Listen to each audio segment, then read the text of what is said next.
யாழ்த்திசை உறவுகளுக்கு வணக்கம். தமிழர்களே, தமிழ்நாட்டில் தொடர்ச்சியாக படுகொலைகள் அரங்கி வருவது ஒரு வருத்தத்துக்குரிய விஷயமாக உள்ளது. அதுவும் சாதி அடிப்படையிலான கொலைகள் அல்லது கொலைகளுக்கு பின்னுள்ள சாதி அரசியல், இவை தமிழினத்தின் ஓர்மைக்கு மிக பெரும் ஆபத்து விளைவிக்கக்கூடிய நிலை ஏற்பட்டுள்ளது. இது பற்றி சில செய்திகளை பார்ப்போம்.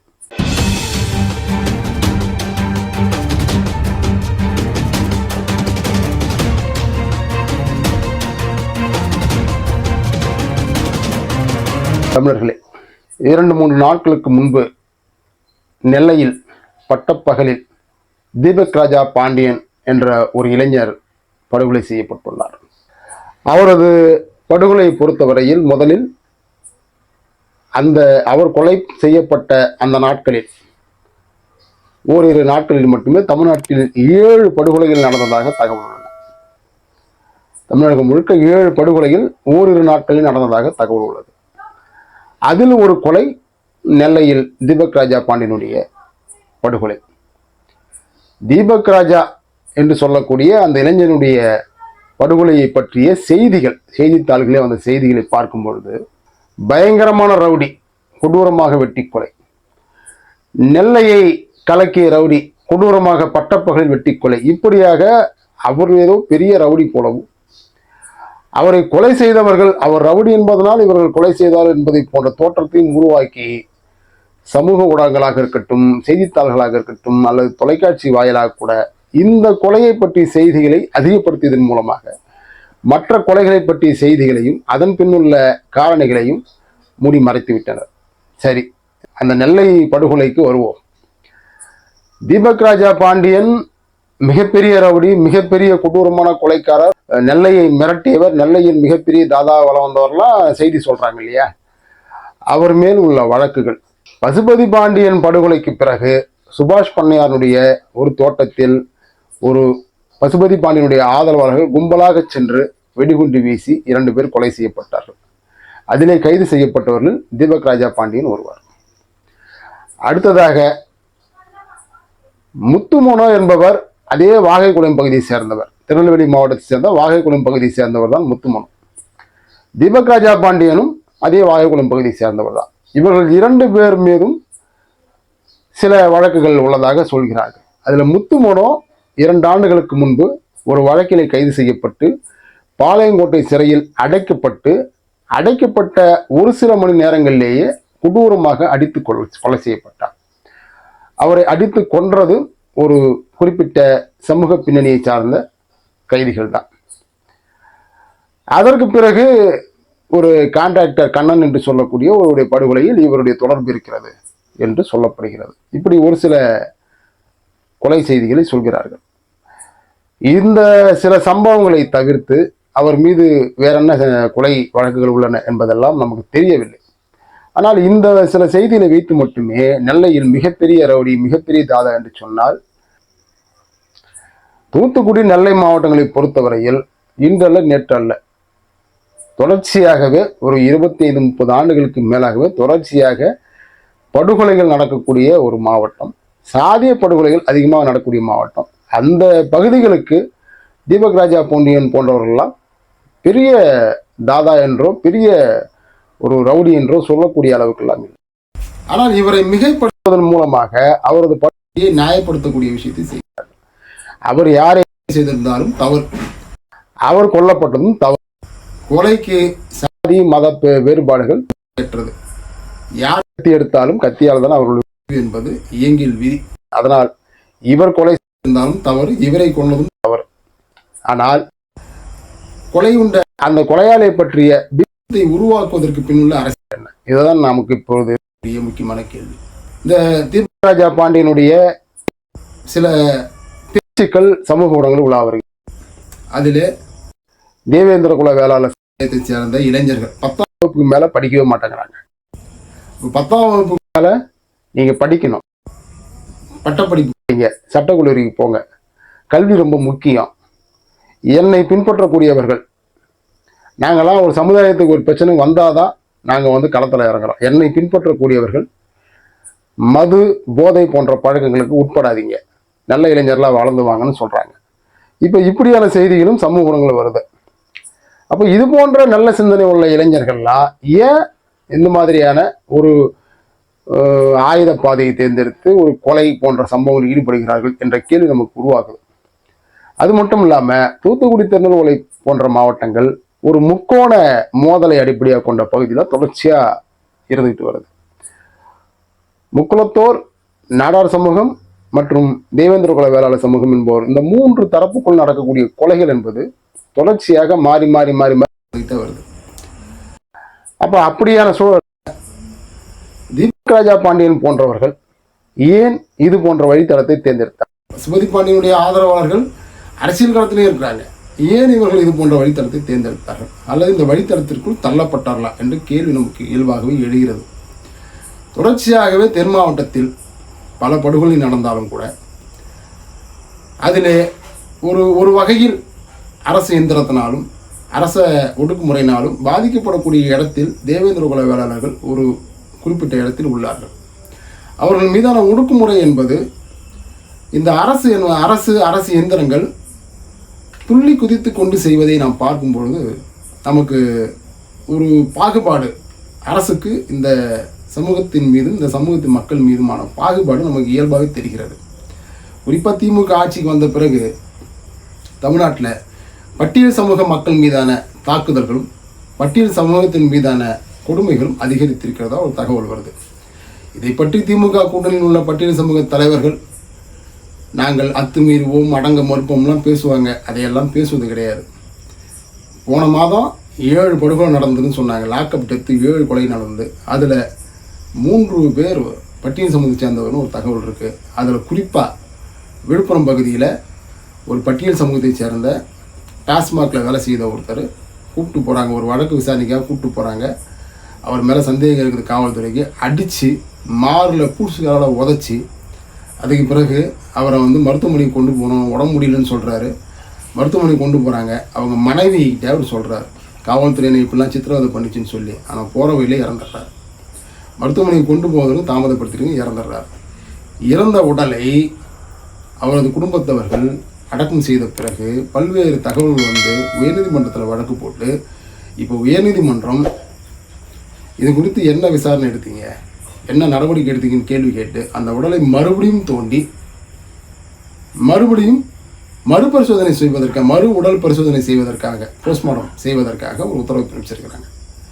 இப்படி தமிழ்நாட்டில் தொடர்ச்சியாக நிறைய செய்திகள் சொல்லிகிட்டே போகலாம். அப்படியான ஒரு கோணத்தில் நாம் இந்த தீபக் ராஜா பாண்டியன் போன்றவருடைய அந்த கொலையை அரசு தரப்பு அணுகக்கூடிய விதமும் சமூக ஊடகங்கள் அணுகக்கூடிய விதத்தையும் பார்க்கும்போது நமக்கு அச்சமாக இருக்குது. எந்த சமூகத்தவர்கள் சார்ந்தவர்கள் இருந்தாலும் இந்த கொலைகள் என்பது ஆதரிக்கப்பட முடியாதது. இந்த கொலைகள் தமிழ் சமூகத்துக்குள்ளார சாதி மோதலை அதிகப்படுத்தி கொண்டே இருக்கின்றன.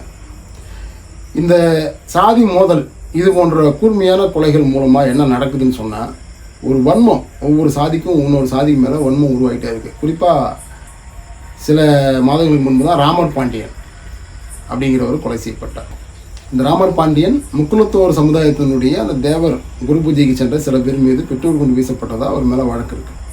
அவர் கோவை பகுதியிலிருந்து வடக்கு பகுதியிலிருந்து வடக்கு மண்டலத்துக்கு போகும்போது கொல்லப்பட்டார். அவருடைய முகத்தில் தான் சிதைத்து கொல்லப்பட்டது. தீபக் ராஜாவுடைய முகத்தில் சிதைத்து கொல்லப்பட்டிருக்கிறது. இந்த முகத்தில் சிதைத்து கொள்ளக்கூடிய அந்த செயலுக்கு பின்னும் சில அரசியல் காரணிகள் இருக்கத்தான் நம்ம பார்க்க வேண்டியதாக இருக்குது. இது ஒரு வன்மம். இந்த வன்மம் என்பது அந்த கொலையில் வெளிப்படுகிறது. இது நீடிப்பது தமிழ் சமூகத்திற்கு நல்லதல்ல. தமிழர்களை பொறுத்தவரையில் இப்படியான சாதி சண்டைகள் மூலம் தங்களுடைய வாழ்க்கையை, எதிர்காலத்தை, சமூக வளர்ச்சியை, அரசியல் உரிமைகளை இழக்கின்றனர். இந்த போக்குகளுக்கான காரணம் என்பது சாதிய பிரச்சனைகள் இன்றைய சமூகத்தில், இன்றைய சட்ட சூழல்களில் தீர்க்கப்பட முடியவில்லை என்பதைத்தான் காட்டுகிறது. அப்போ சாதிய பிரச்சனைகளை தீர்ப்பதற்கான சட்டம் கிடையாது, தீர்ப்பதற்கான அரசமைப்பு இன்றைக்கு கிடையாது. சாதிய பிரச்சனையை தீர்த்து கொள்வதற்கான சமூக அமைப்பு முறையும் சூழலும் இன்றைக்கு இல்லை. 2 ஜாதிகாரனுக்கு பிரச்சனை இருக்கா, கூப்பிட்டு வச்சு பேசி அதை தீர்த்து வைக்கக்கூடிய 3வது சாதி ஒன்று தமிழ்நாட்டில் கிடையாது. 2 ஜாதிகார பிரச்சனைன்னு சொன்னால் அவங்க அடிச்சுக்கிறாங்க, வெட்டிக்கிறாங்க, குத்திக்கிறாங்க. வேடிக்கை பார்க்கக்கூடிய கூட்டமாக தமிழர்களுடைய மனநிலை இருக்கிறது. இல்லை என்றால் எந்த சாதி தனக்கு ஆதரவாக இருக்குமோ, எந்த சாதி தனக்கு தேவையில்லையோ, தனக்கு எதிரான சாதிக்கு எதிராக அணிதிரள்வது, தனக்கு பிரச்சனை இல்லாத சாதிக்கு பின்னால் அணிதிரவது என்கின்ற இந்த போக்கு தான் இருக்குது.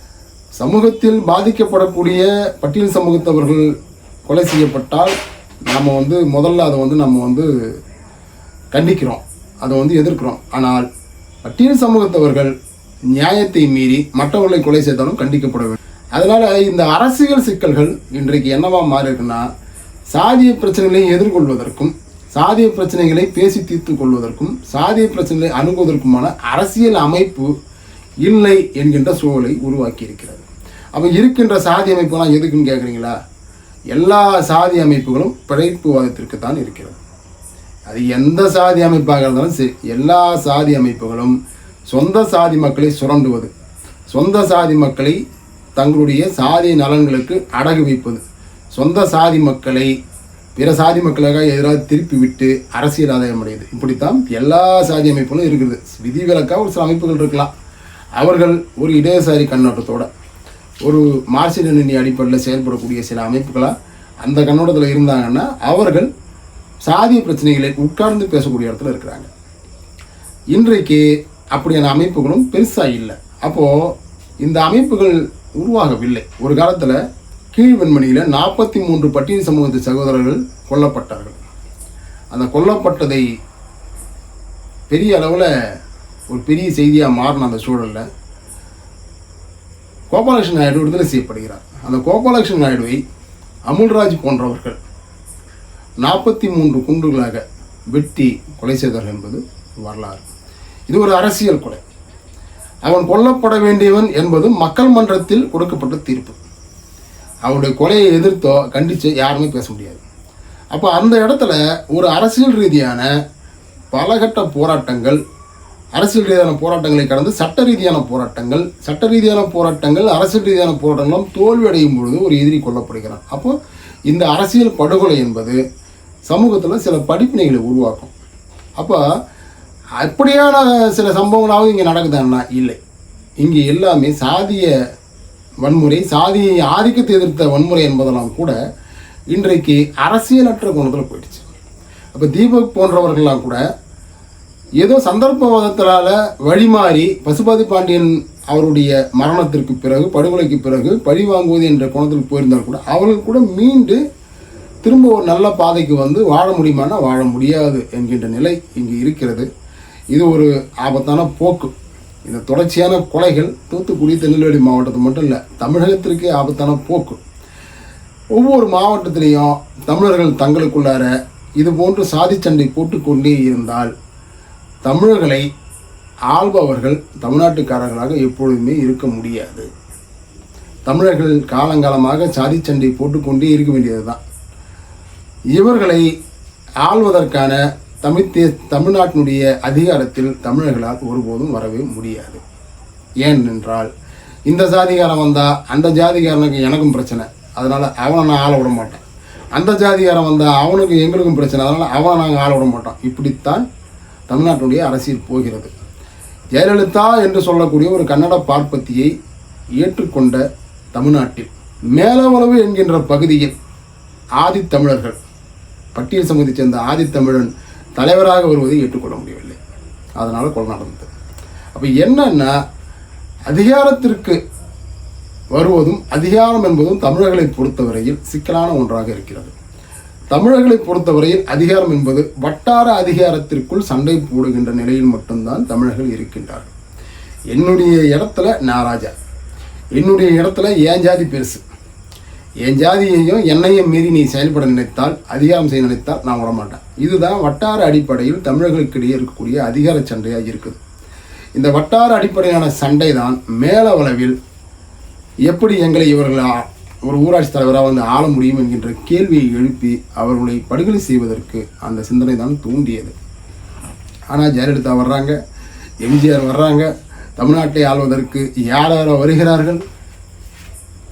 அதை பற்றியெல்லாம் எந்த விதமான நாங்கள் தமிழர்களாக இருக்கிறோம், எங்களை தமிழர் அல்லாதவர்களாம் ஆள்றாங்களே என்கின்ற கேள்வி கூட இவர்கள்ட்ட வருவது கிடையாது. அவர்களை பொறுத்தவரை யார் வேணாலும் தமிழ்நாட்டை ஆண்டுங்க, எங்களுக்கு பிரச்சனை கிடையாது. எங்கள் ஏரியாவில் நாங்கள் டான், எங்கள் ஏரியாவில் நாங்கள் ராஜா, எங்கள் ஏரியாவில் எங்கள் ஜாதி தான் பெரிய ஜாதி, இப்படியான ஒரு கண்ணோட்டம் தமிழர்கள்ட்ட இருக்குது. இது ஒரு வட்டார அதிகாரம் சார்ந்த பிரச்சனை.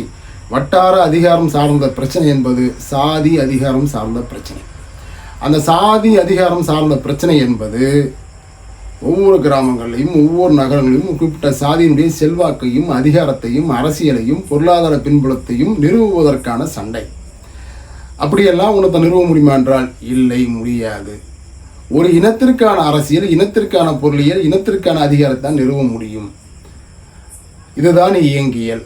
அப்போ சாதிக்கான அரசியல், சாதிக்கான பொருளியல், சாதிக்கான பின்புலத்தை உருவாக்க முடியுமா? முடியாது. எந்த ஒரு ஊரிலும், எந்த ஒரு பெருநகரிலும், எந்த ஒரு மாவட்டத்திலும் ஒரு சாதி மட்டுமே வாழ்ந்துவிட முடியாது. எல்லா சாதிகளும் சேர்ந்தான் வாழ வேண்டும். இந்த சமூக யதார்த்தத்தை அனைத்து சாதிகளும் புரிந்து கொள்ள வேண்டும். சாதிய பிரச்சனைகளை உட்கார்ந்து பேசுவதற்கான தமிழ் இனத்திற்கான ஒரு கூட்டு நடவடிக்கைக்கு, ஒரு செயல்பாட்டுக்கு தயாராக உள்ள அறிவுஜீவிகளின் தளம் ஒன்று உருவாக்கப்பட வேண்டும். தமிழர்களிடையே உள்ள பல்வேறு சமூகத்தை சேர்ந்தவங்க இப்பெல்லாம் குடியரசியல்லாம் பேசுகிறாங்க. குடியரசியல் பெருமை பேசி ஒன்றும் ஆக போகிறதில்ல. அதை விட முக்கியமாக தமிழர்களுக்கிடையே எந்த சாதி சண்டை உருவானாலும் உட்கார்ந்து பேசி தீர்த்து வைக்கக்கூடிய மனநிலைக்கு வரக்கூடிய அந்த ஒரு பணியை, அரசியல் பணியை செய்வதற்கான அரங்கமும் அதற்கான ஆட்களும் தான் இன்றைக்கு தேவை. அப்படிப்பட்ட சூழல் உருவானால் மட்டுமே தமிழர்களை சாதி என்கின்ற வட்டார அதிகார சண்டையிலிருந்து மீட்டு தேசத்தின் அதிகாரத்தை கைப்பற்றக்கூடிய ஒரு அதிகார அரசியலை முன்னெடுக்க முடியும். அதனால தான் இன்றைக்கு நெல்லையில் பட்டப்பகலில் தீபக்ராஜ் படுகொலை செய்யப்படுகிறார். ஆனால் இதே நெல்லையிலும் தூத்துக்குடியிலும் இன்றைக்கு பல்லாயிரம் கோடி கனிம வளங்கள் வெட்டி எடுத்து அண்டை மாநிலங்களுக்கும் பல நாடுகளுக்கும் விற்கப்படுகின்றன. இதே தூத்துக்குடியிலும் திருநெல்வேலியிலும் சுற்றுச்சூழலை மாசுபடுத்தக்கூடிய, தமிழ்நாட்டிற்கு தீங்கு விளைவிக்கக்கூடிய அணு உலைகளும் தாமிர ஆலைகளும் இருந்து இந்த மண்ணை கெடுத்து கொண்டிருந்தன. தொட்டுவிடும் தூரத்தில், இதே தென் மாவட்டத்தில் தொட்டு விடும் தூரத்தில் தான் இலங்கை இருந்தது. ஈழத்தமிழர்கள் அழிக்கப்பட்டார்கள். இப்போ தமிழ்நாட்டின் மீது இந்திய அரசும் திராவிட கட்சிகளும் தமிழ் இனத்தின் மீது மிகப்பெரிய ஒடுக்குமுறை நிகழ்த்தி கொண்டிருக்கும் பொழுது இதை பற்றிலாம் நாங்கள் கவலைப்பட மாட்டோம், எங்களுக்குள்ள உள்ள சண்டை தான் முக்கியம் என்று தமிழர்கள் அடித்து கொண்டு இது போன்று ஈடுபட்டு கொண்டிருந்தால் தமிழ்நாட்டில் தமிழர்கள் வாழலாம், ஆள முடியாது. எனவே தமிழர்களே, சாதியை கடப்போம், சாதி ஆதிக்கத்தை வேறறுப்போம், தமிழ் இனமாக அணிதிரள்வோம். தமிழர்களுக்குள் நடக்கக்கூடிய சாதிய சண்டைகளை தமிழ் இன கண்ணோட்டத்தில், தமிழ் தேசிய அரசியல் கண்ணோட்டத்தில் எப்படி தீர்த்து வைப்பது என்பதற்கான ஒரு சமரச குழுவை உருவாக்குவோம்.